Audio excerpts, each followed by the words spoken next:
right, good morning, everybody. Thank you for coming out bright and early to day 2 of the Innovation Summit. Hope everybody's feeling as excited as I am. I love the music coming in, getting me pumped up. I think we'll go ahead and get started. I know it's the first session, sometimes people trickle in, so I anticipate we'll see a little bit of that. But I'm really excited for the conversation that we're going to be having this morning. My name is Amber Gerard. I'm the Director of Sustainability here at Yale University. And I'm so excited to be joined by 4 of my colleagues who are doing really amazing work locally here in the city of New Haven, as well as globally. But we're going to talk local today and really talk about how we can bring research into practice. So I want to just take a couple of minutes into a little bit of table setting and give us a little bit of context for today's conversation, and then I will hand it over to my colleagues to introduce themselves and share a little bit about their work. So for those of you who are maybe visiting New Haven or new to the area, just to give you a little bit of context in terms of where we are, I like to describe New Haven as a smallish southern New England city. And, it's wonderful to be right on the Long Island Sound as a coastal community. And Yale is really nestled right within this urban context as a campus, as you probably had a chance to see. Many of our 15,000+ students live in New Haven. Many of our undergraduates live in residential colleges on campus. Many of our graduate and professional school students live in apartments around the city.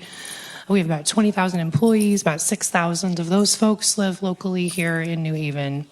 And the university is a pretty big landowner. We have over 500 buildings that we own and operate.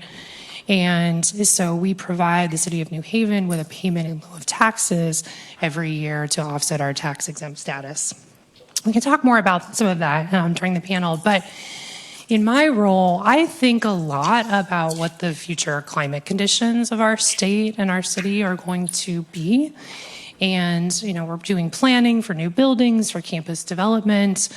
We're a 300-year-old campus. So what do we need to be thinking about as we're planning for the next 300 years here at Yale?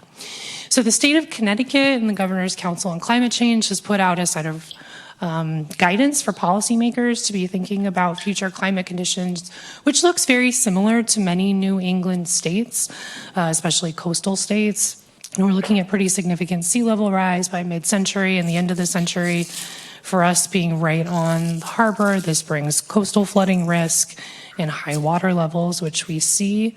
Fortunately, we haven't had any major hurricanes in the last few years, but always, thinking about that this time of the year. We're also seeing temperatures increase as well as humidity. And in particular, we're seeing nights not cool down.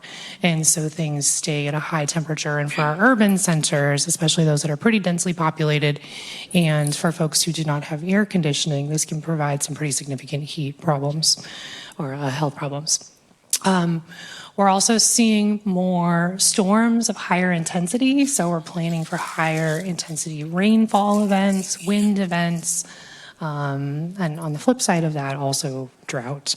So these are the kinds of things that I'm keeping in mind as we are planning our campus and thinking about really resilience and what that looks like. And to be perfectly honest with you, I'm less concerned about kind of those one-off major flooding events or heat waves, at least from the university's perspective, and I think for the city of New Haven as well. We do a lot of preparation and planning to respond to those things.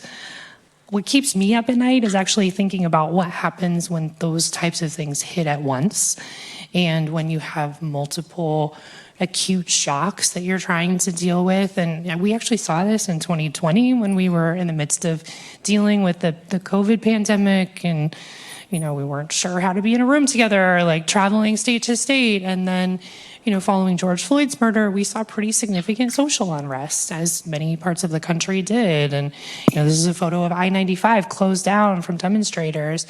And so, this was happening amidst the pandemic. And while those demonstrations were going on, we had a pretty significant tropical storm that impacted the state of Connecticut and knocked out power to a couple 100,000 customers for a few days. And because of COVID restrictions, we couldn't get emergency crews over state lines. So it took a few days to actually get the power back on for people in the middle of a pretty significant summer heat wave. So it's those kinds of things that I think about. How do we prepare for when we are thinking about community resilience? And the map in the bottom right corner here shows some of the vulnerability mapping for the city of New Haven. You can see in the orange and red where some of the flood risk maps are for significant flood events. And then when you layer on social and economic demographic data there, the purple shows the highest poverty neighborhoods in New Haven. And those actually track pretty closely to areas of heat vulnerability in the city as well. And so, how we care for those who are how we plan and care for those who are most vulnerable during some of these crises, I think is critically important. And how we prepare for what we call chronic stressors, things like food or energy insecurity or lack of access to affordable housing or healthcare. All of these chronic stressors make it more challenging to respond and react when we have a major acute flood or heat wave or events like that. So I'm thinking a lot about resilience planning right now and how the university can help prepare for this, but given our context within New Haven, how do we work with the city and our community partners to address and plan for these things together? And I'm really excited to have my 4 colleagues here today who are actually doing work to prepare for these things and addressing these chronic stressors through bringing research into practice, which is such an important role that universities can play in civic engagement in their communities.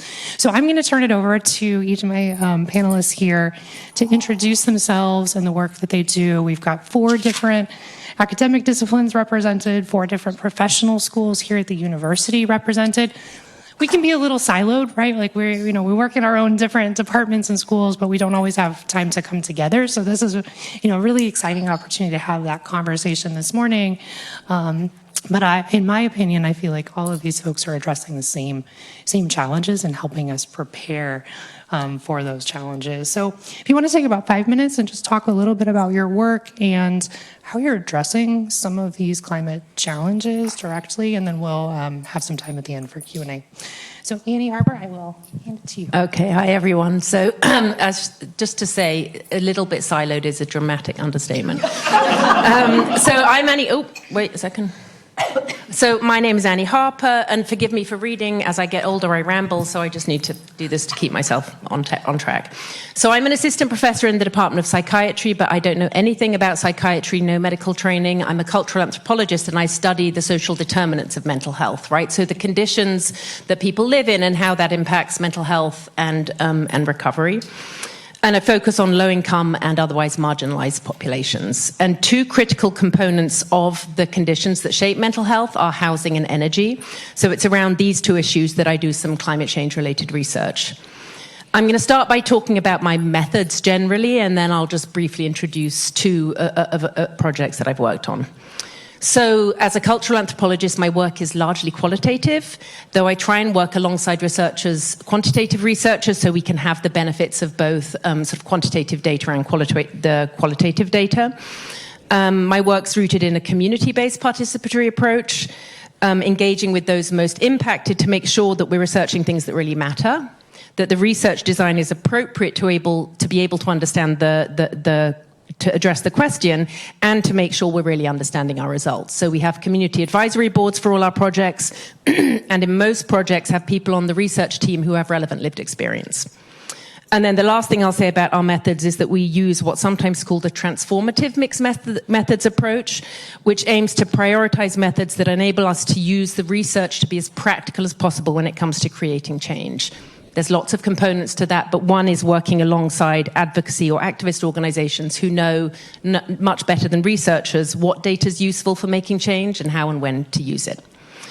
And just to say, I also do a lot of this work in association with a class I teach in the Yale School of Public Health. It's a clinic class in climate change and public health, so we connect Masters of Public Health students with community organizations seeking to answer research questions that they've identified as important. So a couple of projects that fit into a sort of broader set of climate change and health projects specifically focusing on marginalized populations. The first I'll talk about is some research we've done with the aim of providing people with serious mental illness support during extreme heat events. So this builds on a project that we did with the Green Bank and Generation Power Connecticut, formerly Operation Fuel, so 2 state-level community partners, exploring what affordable housing complexes need to do to be more resilient, to help people who use home medical devices. That's something you need to plug into the electricity to stay alive, essentially. So we were doing that. The Green Bank had funding to basically develop building codes. And when we were doing that research, we identified that people with serious mental illness have very specific challenges when it comes to both dealing with those kinds of weather conditions, but also when it comes to the support we provide. So we did a kind of follow-on project working with people who use services at the Connecticut Mental Health Center, pictured here, and working with a psychiatrist, Carolyn Dumont. We've been doing interviews with people with serious mental illness, with the city, and the goal is to really understand the experiences of people with serious mental illness and extreme heat events, and what the city and other partners can do to make sure that their response during extreme heat events doesn't leave out this vulnerable population. And also I wanted to mention this data that a study during the 2019 British Columbia heat dome found that people with schizophrenia die at 3 times the rate of others during extreme heat events. So it's a really urgent problem. Also, thank you. Wanted to just say, I'm highlighting the Yale connections here, that project we did, it was initially a clinic project at the Yale School of Public Health, and we're now working closely with the Dwight Hall at Yale Community Mental Health Fellows, undergraduates who have been really incredible in helping us with this work. The other project I want to talk about is what we call the T project, Tenant Energy Advocacy. It was initially funded by the Yale Planetary Solutions Project, so thank you if there's people here from there. And the aim of the project was to identify tenant-led solutions to help increase energy efficiency of low-income rental buildings. The T project was the culmination of many years of research trying to understand, and I am by no means the only researcher working on this, to address the barriers to installing energy efficiency in low-income rental units, specifically that kind of difficult-to-reach 2 to 6 unit multifamily. When I initially worked with Amber in the Yale Office of Sustainability after doing my PhD, and we had money to install insulation in low-income rental units, in low-income homes, right? We could not get the insulation into the rental units. Try as we might, the only way we could spend our money was in owner-occupied homes. It was incredibly difficult to get to rental units. And it was one of those things where what seems like an obvious solution to a simple problem was neither obvious nor simple. And I do want to highlight that this experience of trying to spend that money really reignited my faith in research. I had become disillusioned from prior experiences, seeing costly research projects not have an effect or just disappear into like academic manuscripts and not actually hit the ground where it was needed. But when I was doing the work on the ground, I realized that actually research would be helpful here if it was the right kind of research. So just quickly back to the project, I'm sure many of you are familiar with the classic split incentive problem that applies to residential rental energy efficiency, where landlords don't have an incentive to invest in energy efficiency upgrades if they don't pay bills. Tenants can't make that investment. But if landlords pay the utility bills, tenants don't have an incentive to use the energy efficiently, so the landlords might not see the savings from their investment. And it really had occurred to me that this wasn't simply a problem of mismatched incentives, it's also a problem of power and ownership. And put simply, landlords have too much of that and tenants have too little.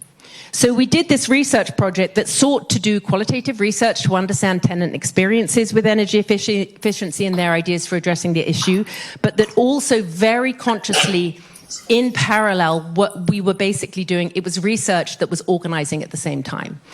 So as part of discussing and disseminating the findings from the project, we brought together different advocacy and activist groups and policymakers, basically realizing that these very active movements that tend to work in parallel, right? Housing, energy, and climate change, they weren't talking to each other.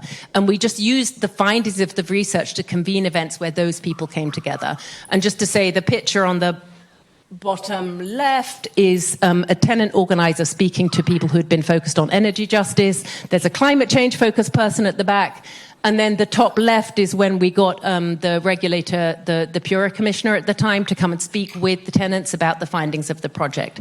So this was just, as I said, an opportunity to try and make research be be put into action. And I will stop there.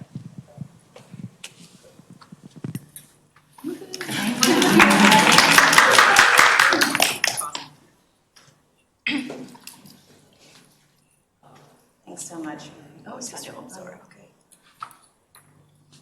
Just thank you, Annie. This does really make me think about how much we are trying to address the same things or coming up with the same challenges. So I'm really excited for our discussion. Hi, everyone. My name is Annie Lynn. I'm the Director of Community Engagement and Strategies at the Yale School of Art. Thank you to Caroline, to Amber for convening us, to the Yale Innovation Summit, to SOM for hosting us in this beautiful facility. First, I just wanted to share a little bit about what the School of Art does and what steps we are taking for this conversation around resilience. So we run a 2-year MFA program in graphic design, photography, sculpture, and painting and printmaking. I think we graduated about 54 students this year. And our job at the school is to advance thinking about art and all it can be, and then to share it with the world.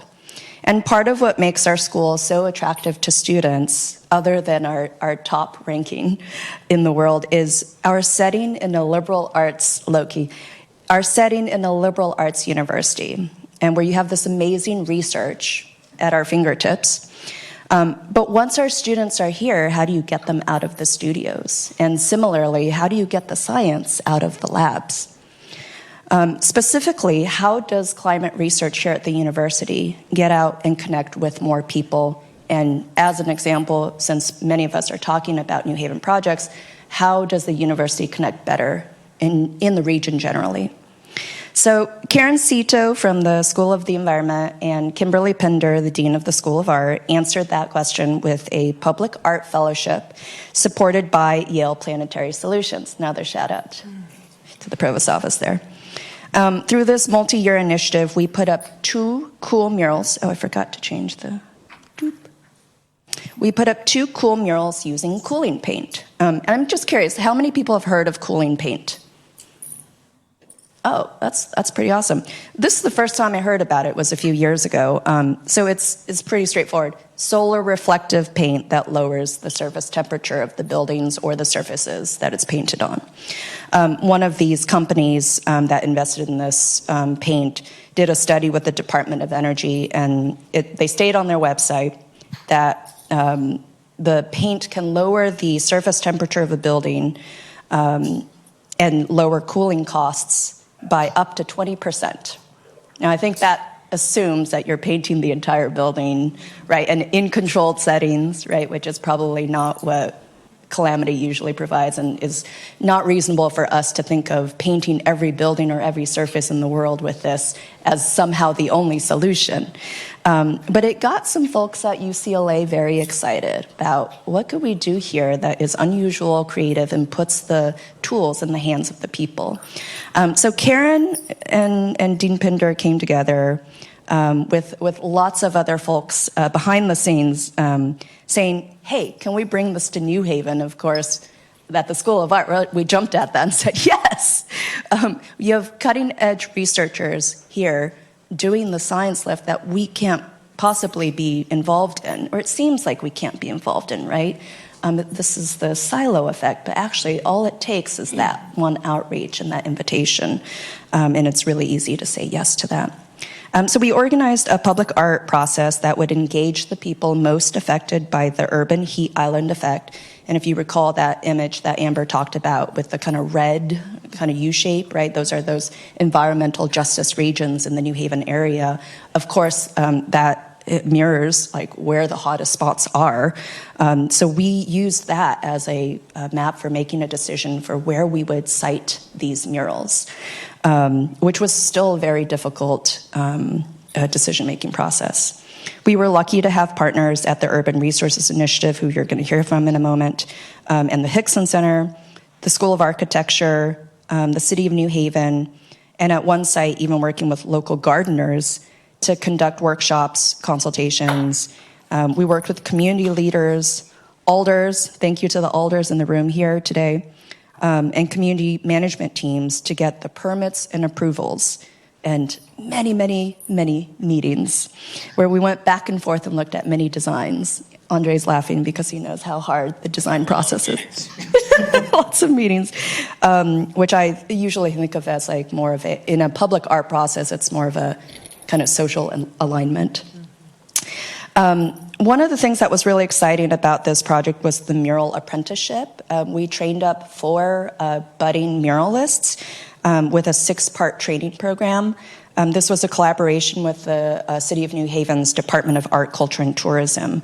We realized there was this huge mural renaissance happening in the last 10 to 15 years here in New Haven, not unlike what was happening in Philly many years ago, and realized that there was an opportunity here to not only train future mural makers, but to also have frontline ambassadors to talk about the climate research because they had just studied it themselves.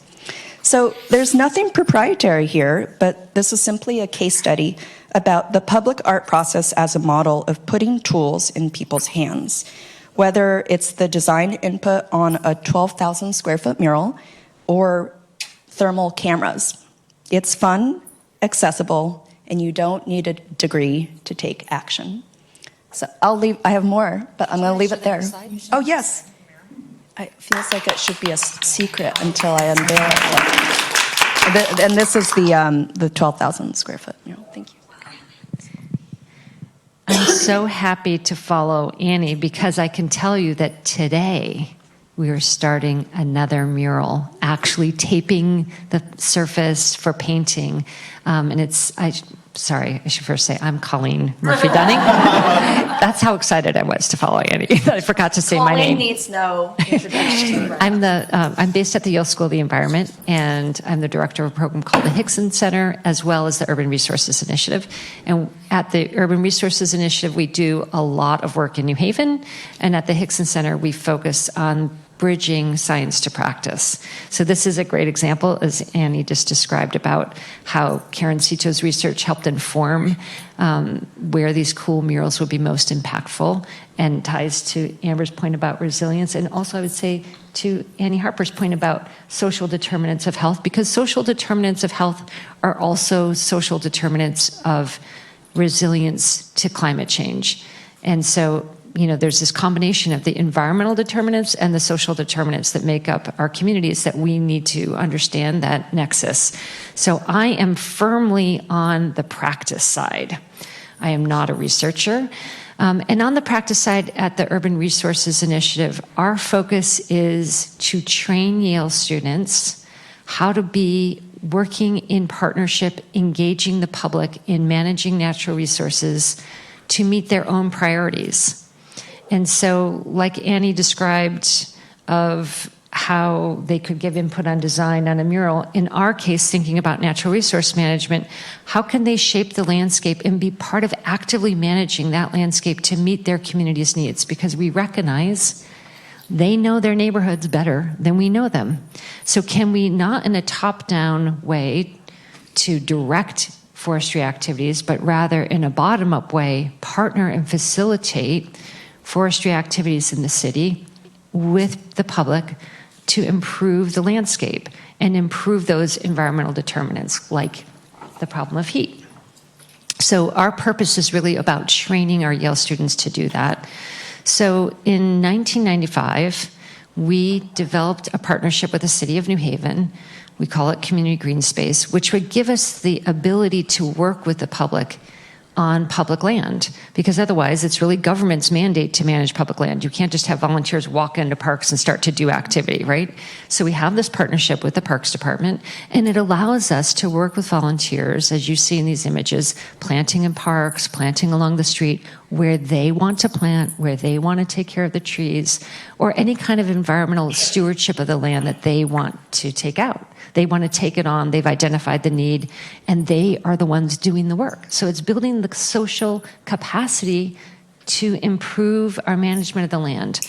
So through this program, we've now done this for over 30 years, close relationship with the city, building trust with the city. They then said, do you want to do even more together? So in 2007, the parks director asked us, would you like to take over planting all the trees for the city of New Haven? Because the ones you plant with volunteers survive. And of course they survive. The neighbors said, I want to do it. They dig the hole, they put the tree in the ground.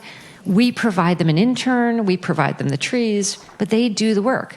So they water the trees and they survive. So we decided with this opportunity that the city invited us to partner with them in a deeper way. We thought about how do we keep engaging the public if we were to take that on? What would be the structure of that program? And by listening to the community, we would often hear, particularly in lower income neighborhoods, that trees are nice, but what our neighborhood really needs is jobs. And so listening to that concern, we developed a green job program, first beginning with teenagers, to plant trees under the guidance of Yale students who are still learning about engaging the public in the planting of trees. So I'm going to describe this program, which has been almost 20 years now that we've been doing all the tree planting for the city of New Haven. So first it starts with the youth. Most of these kids have never had a job before. It's their first internship. And they're getting this mentorship also of a Yale student who's interested in the environment. And so for the kids, it's connecting them to the landscape right where they live and seeing, oh, I can be an agent of change where I live. And learning about, well, guess what? Some neighborhoods have far less trees. Here's something I learned from our research team. The neighborhood of Fairhaven, it's one of our low canopy tree neighborhoods, under 20% canopy, whereas there's other neighborhoods in New Haven that have greater than 40%. So it's a neighborhood really impacted by heat. It also has more surface area in parking lot than it does in parkland and schoolyard properties combined. So it's this impervious surface of parking lots that are contributing to the heat and the lack of open space. So it's a real challenge for us to think about how do we change that landscape and put more tree cover because there's so much impervious surface. So the kids are learning about this in their own neighborhoods and seeing where can they affect change. In 2010, we expanded that program to also work with adults. It was another concern we heard from our community partners, from the city of New Haven, that there are many adults who return from incarceration in New Haven, about 25 people weekly, and they have a very difficult time getting a job. So we expanded to work with adults during the week. We've been doing that since 2010, and it's allowing us to have the trees not only be a vehicle for changing the physical landscape, but also for improving people's lives through this employment. But still, there's another angle to civic engagement, which is every tree we plant is based on a request. We are not just saying, this is a place that needs trees. Instead, we're asking the public if they would like a free tree. It can be planted for them. They choose the species. But the hook of their engagement is they have to promise to water that tree every week for 3 years to make sure it survives. And so I'd say it's like the soft engagement, easy hook to get involved in nature is just water the tree in front of your house that you asked for. And we have many ways that we try to do outreach to invite the public to do that. You can see in this particular image with a woman with her baby. We have a partnership with Yale New Haven Hospital. New moms get a card that says free tree for your baby. It could also be free tree for your new home. It could be free tree for your husband for anniversary. You could do whatever you want with your free tree. But we made this as a way to say, like, your kid's going to be growing up alongside that tree. And so you have this emotional connection to the tree. So in this way, we continue to have really high survival rates of the tree planting program.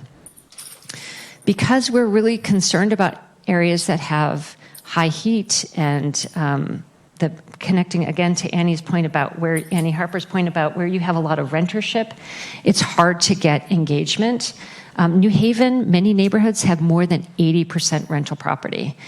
People who are renters often think they do not have a voice and a right for making this kind of change. But we encourage them that this is their home, this is where they live, and that is public land, and they have every right to request a free tree, and as long as they will water it, we will plant there. But it takes extra outreach effort, so we have to go knock on doors.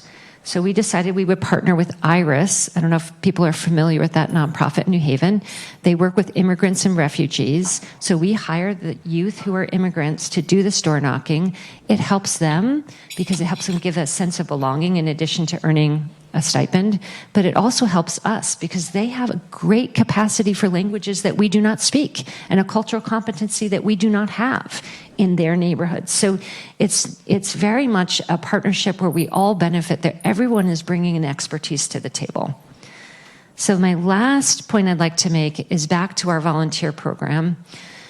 This is a really unique group of volunteers. We have many volunteers in the summer who work in parks, like Friends of East Rock, Friends of Edgewood, Friends of Worcester Square, many park friends groups.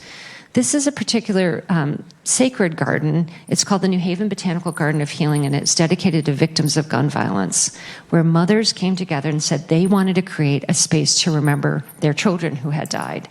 They came to us to say they wanted to build this garden. So our role is to provide that technical expertise with interns learning how to do a project based on the priorities of the community, which could only really have come from this group to this idea, right, to create the space. And it is such a powerful place.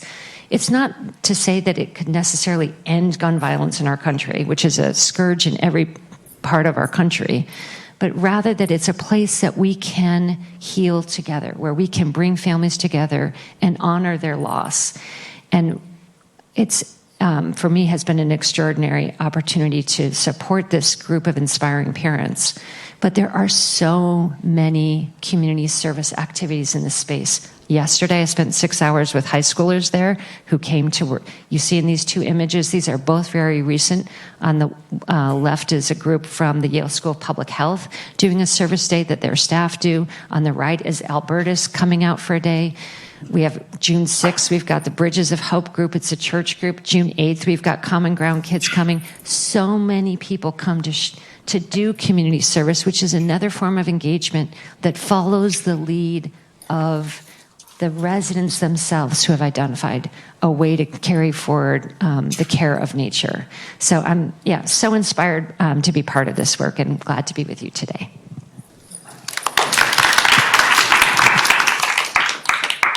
Great, thanks. You know, it's interesting. You said we have a lot of silos here, but actually this group is a silo-busting group par excellence. I think I've worked with all of you on various things over the last few years.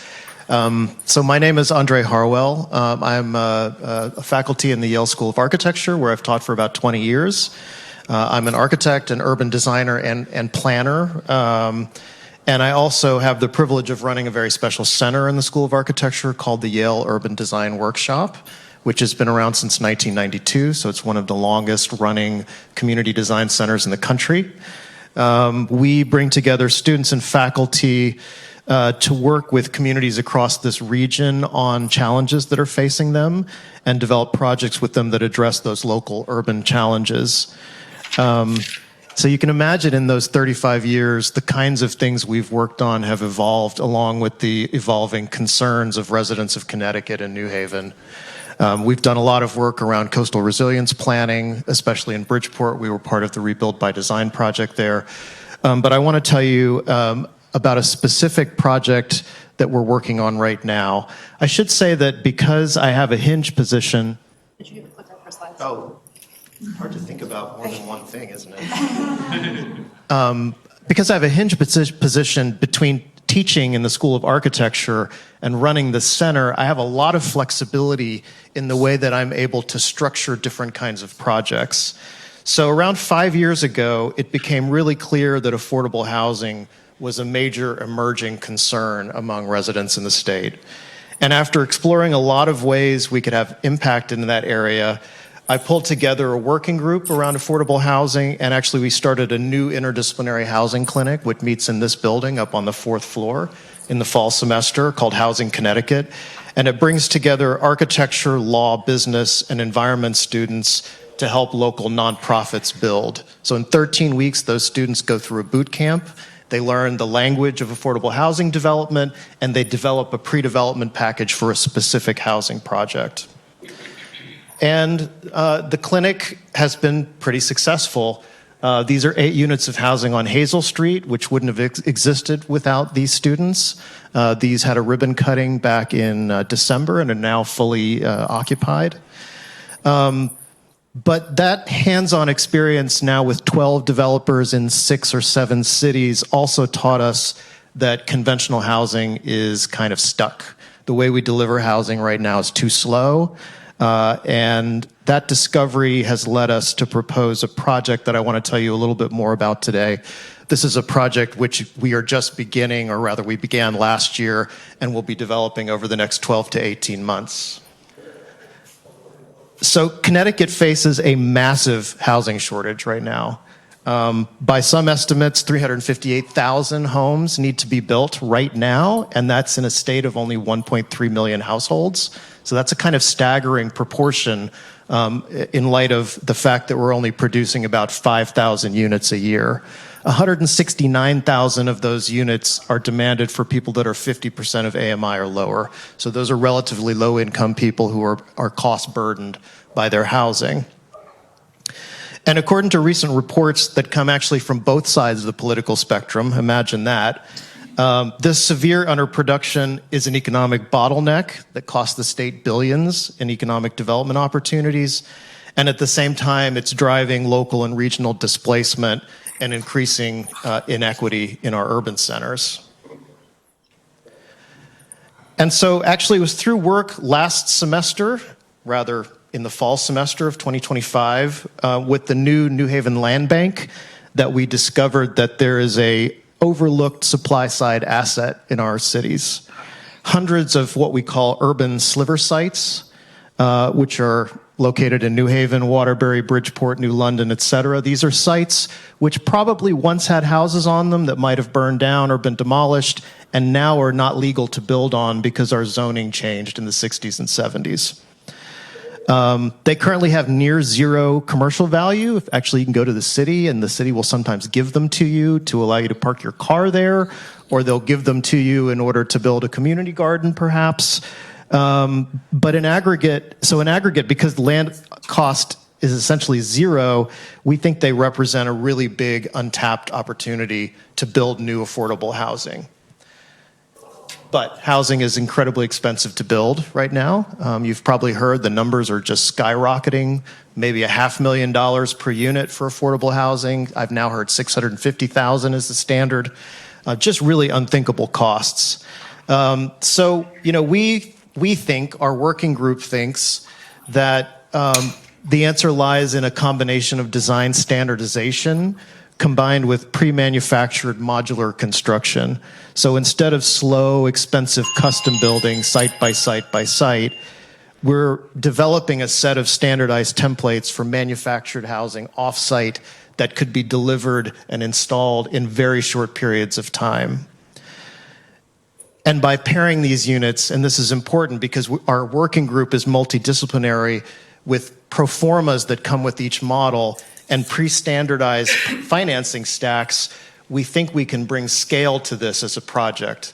So in other words, maybe you can manufacture 20, 50, 75 of these units at a time and deploy them on scatter sites, not just in New Haven, but perhaps even in multiple cities, bringing the cost of each of those individual units down and making deployment time, let's say, 12 weeks on each of those sites, so very little disruption to the neighbors. But it isn't just about speed. It also has a social equity component. We're not proposing to do single-family houses. Instead, we're operating on the idea that these would be missing middle properties, so 2 to 4 family houses that learn from our local 1920s industrial housing types, which were called 2-deckers and triple-deckers, where you often have 2 or 3 families stacked.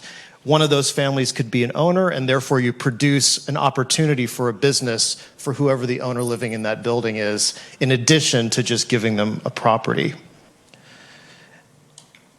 So,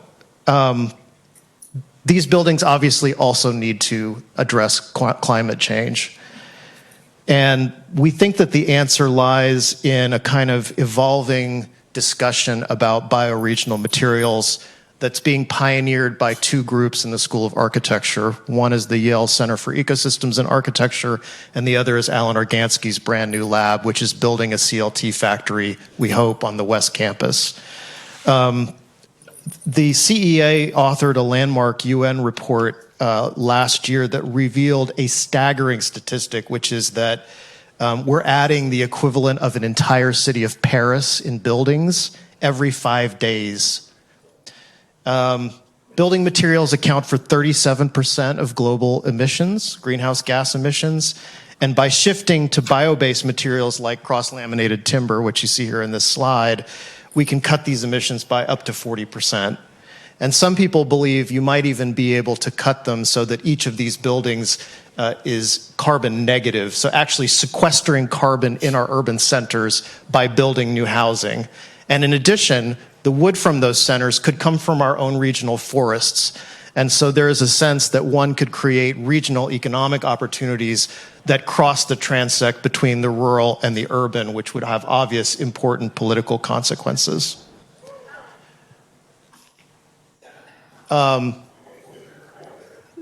These buildings can't be built by right, so zoning reform is also required, and Anika Singh Lamar is one of our folks who's working in the law school to think about how you might apply spot zoning that comes again pre-applied to each of these units so that they could be moved around. And we think that they could potentially also be pre-approved by the state building department and by the cities. So the idea is that you cut as much red tape as possible, and the process that allows you to build one of these units is very, very smooth and easy. So you've heard about Planetary Solutions several times today. We do have some seed funding from Planetary Solutions, so we'll be working over the next 12 to 18 months about designing our first prototype with the New London Land Bank, the New Haven Land Bank, and ultimately the vision is to establish a resource center which could take this model nationally. So in the spirit of the innovation, if you know of anyone who's interested in underwriting this kind of work or participating as a partner, please do contact me. Thank you. Thank you all so much. My opening remarks might have been a little bit of a kind of a downer, kind of laying out the challenges that are facing us, but this is why I'm hopeful, right? To have colleagues that are doing this incredible work. And Andre, to your point about it's all interconnected. And I think the threads that weave everyone together are really the strength in bringing these multiple perspectives and approaches and insights together, as well as all of the different partners that these folks described working with, the various models that you've heard about.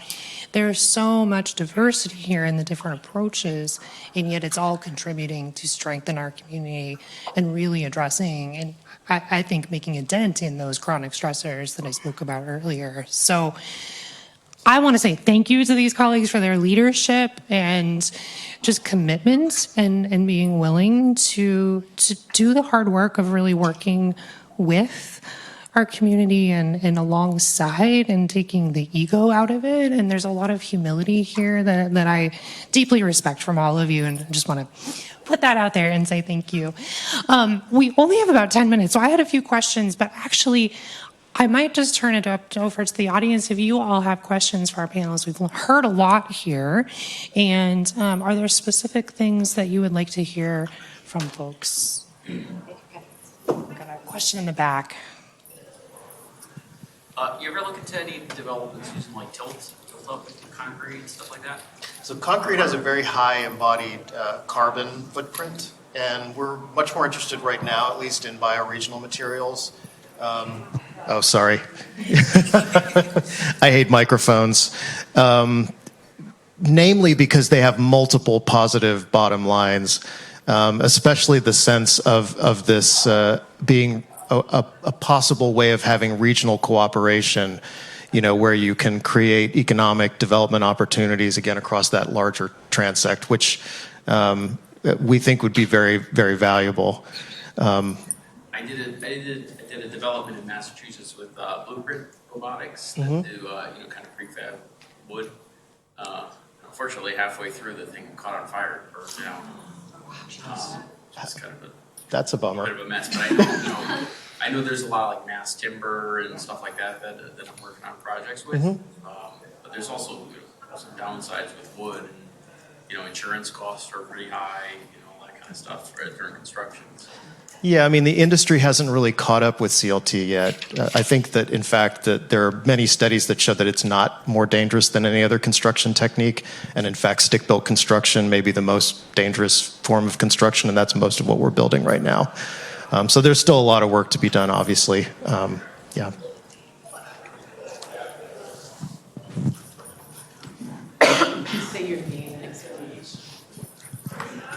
Hi, my name's Emily. I'm a student at Brooklyn College in New York City. I had a question for Colleen, but I wanted to ask more, has there been any research or follow-up done with either the hired teenagers or studies on recidivism amongst all of the volunteers and staff that you'd hired to plant trees and do these initiatives? Sure. First, we come to our partnership with these groups focused on practice, so like trying to meet their needs and engage them. But some of our partners want to do the research side of it, so I'm going to, it's not my research about this work, but theirs. I'll just start with the youth. Our ambition with the kids is not about, do they go on to apply to the Yale School of the Environment as a goal? We don't care. We hope that they will grow up to be whatever their life passion is. Maybe they'll be a nurse who cares about the environment, or a preacher who cares about the environment. Whatever their life passion is, it's really about giving them some professional development and connecting them to nature. So in the case of the youth, I would say we're not trying to study that track. But with the adult team, we partner with other nonprofits who focus on the problem of incarceration. So we're not going to prisons to identify individuals to participate. We partner with local nonprofits who work with people in transition, and they study the recidivism rate. Generally, in the state of Connecticut, it's about 52% of people who are incarcerated return to prison within 3 years. With people who have worked with us, it's closer to 10%. And so it is clearly having an impact on reducing recidivism, but I would not claim that it is entirely about tree planting or the magic of field. But I will say that, because there could be so many other things about these individuals, right, that would lead them not to return to prison. But I will say I can anecdotally share, tree planting is a tangible, positive change. Every one of those trees, somebody asked for them. So when the adult crew plants them, or the youth, people usually thank them. And so imagine for people who have potentially a stigma or feeling bad about having been incarcerated, and day after day, all day long, people are saying, "Oh, I love that tree, thank you so much." And they bring out cookies, or they bring out lemonade, or they say, "Buy pizza for the team." Like, that happens all the time. And so I don't know from a research perspective what impact that positive reinforcement has. But I will tell you, the adult crew tells me all the time, I tell my kid, "Dad planted that tree," right? And they're so proud of the work. And I have to think that that has partly been part of the change in their life. It's incredible. Thank you.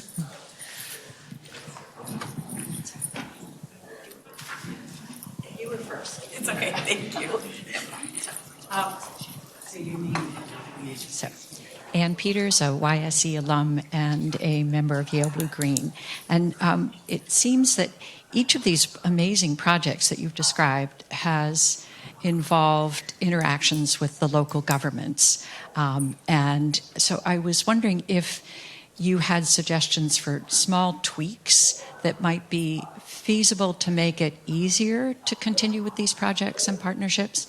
I mean, for example, I don't know that a tax abatement for landlords who adopt energy-saving equipment and upgrades is something that is likely to happen. But it would be great if it did. Are there other things that, if you wanted us to write to our alders and say, "Do this," what would you do? So my very quick response is New Haven has done an amazing job in doing what I think they need to do, which is be supportive to tenant unions so they can build power. There's more that the city can do, but they've taken more steps than most cities around the country have. So that for me is the number one thing.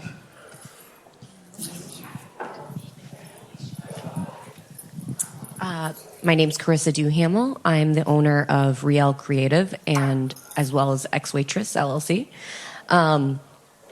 My question is for Andre. So you spoke about timber for these sustainable builds, and I just wanted to understand the affordability. My understanding typically of these carbon neutral or carbon negative building materials is typically that they're very expensive, and I usually have associated them with like luxury or very high cost custom builds. What are your thoughts on affordability now and in the future? Yeah, I mean, that's obviously a key question. I'm not sure if you're aware, but New Haven actually has its very first CLT constructed affordable housing multifamily. Was built by Alan Organsky. It was the first one initiated in the state of Connecticut, and Alan is our primary consultant in terms of technologies. The cool thing about CLT is that it is the structure and it is the wall. And so there are efficiencies that can be gained in the way that it's used by reducing the complexity of let's say, the process of creating assemblies. Now, there are complicating things about that. We don't probably need to talk about those today. But we think there are other kinds of efficiencies to be gained by this model, which is that by building them in a factory and actually assembling them as products, which are then rolled out, dozens or 20s or 50s at a time, one might be able to gain some pretty big efficiencies in the same way that a mass builder does when they're building suburban housing.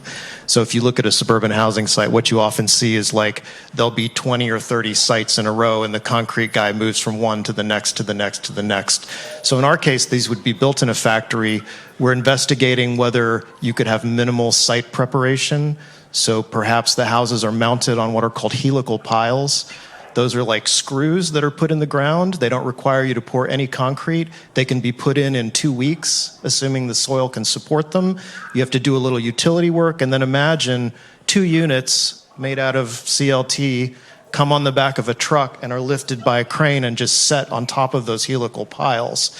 The cost of carrying the sites during the construction process, which is typically done with a construction loan that's more expensive than the loan on the actual property, could potentially be completely avoided, because you only have this very, very short time period. So there are, I guess, a lot of ways we're thinking about trying to reduce that cost. Can we reduce it such that these units are less expensive than standard construction? I don't know, and subsidies are still going to be an important part of this. I mean, these will be permanently affordable units that require subsidies from the state, from DOH. They may be funded out of, whatever system, LIHTC, scatter site funding. And